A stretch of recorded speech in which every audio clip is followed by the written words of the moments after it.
What new thing did you learn about yourself while quarantined? That my daily lifestyle is called quarantine. It just became more socially acceptable. Took me until now to realize that I had no real hobbies. My life had essentially revolved around working and passing the time until it was time to get back to work. Now that I've got all this time on my hands, I've been trying some different things, but we'll see if anything sticks. Not new, but it reinforced to my wife and I that we are very happy with our decision to not have kids. That social media was a bad thing for my mental health. That I can wake up and start working hard in 2 minutes. That my life is so boring that it doesn't change with the quarantine. That I'm a closeted workaholic and can't wait to go back. It's not even a dream job of mine. Just miss my kitchen family. That and my roommates are not my kind of people after a certain amount of time. I can cook and it doesn't take half as much time as I thought it did, and that a worldwide pandemic and shutdown of all non-essential businesses does not faze me in the slightest. No one likes me back. That boredom is probably the bigger killer. I'm happier just watching the news one day a week. Everything else is NSFW. Python. I have an 8-pack underneath my flab. I wanted to save money because I assume the quarantine's gonna get the economy wrecked. I've been on a low-calorie diet since early March and been doing home exercises from YouTube to keep busy. Now if I flex real hard I could see shadows of an 8-pack on my belly.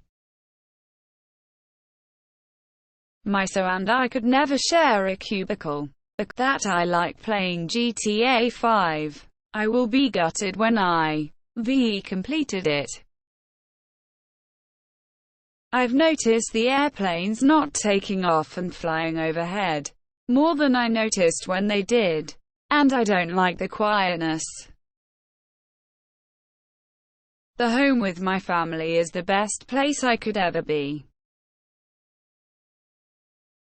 How much the weather affects my mood. I live in a rural area with a decent-sized yard, so I can spend plenty of time outside. However, these past couple months have been so cold and rainy that there have been entire weeks without setting foot outdoors, and it makes me mentally miserable. It's as though it rains for 4 days straight and my will to live is sucked out of me.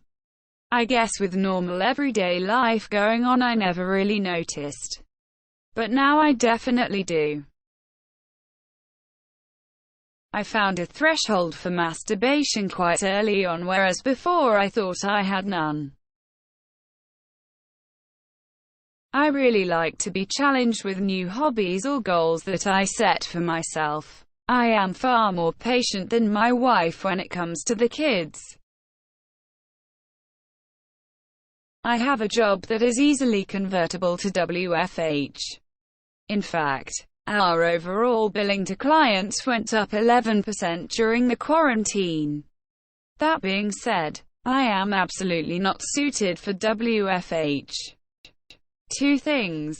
That I actually like body weight exercises a lot. The makeshift bar I have has been a great source of entertainment and joy. Not to mention feeling my back actually engaged in effort for the first time. That I've been too slow to start my professional life. I'm the typical young adult that still hasn't figured out what to do. Since I'm bilingual, I've been considering translation work. But I didn't start until now, when thousands of people are also interested in working a job that can be done remotely. Honestly, a lot. I learned that I am afraid my friends only really like me when I am on. I tend to isolate when I am depressed, and I realized it's because I am afraid that if people see me when I am off, they won't like me as much anymore.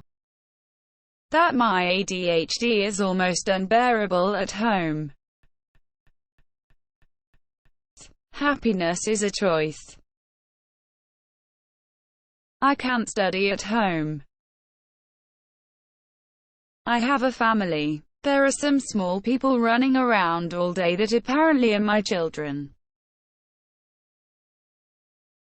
How much I can save by not going to a bar, restaurant every week. That I have become a crazy bird lady. I spend hours sitting outside watching my painted buntings and cardinals play and eat right by each other. I watched my blue jay scare everyone off, while the woodpeckers squawk off in the distance. I notice that I live in an incredibly beautiful, lively place and I am fortunate for it. 42. That my first year at university was probably the best year of my life so far. But it's been cut short when I should have had 3 to 4 more months left. Now, I won't see some of the best friends I made until late September.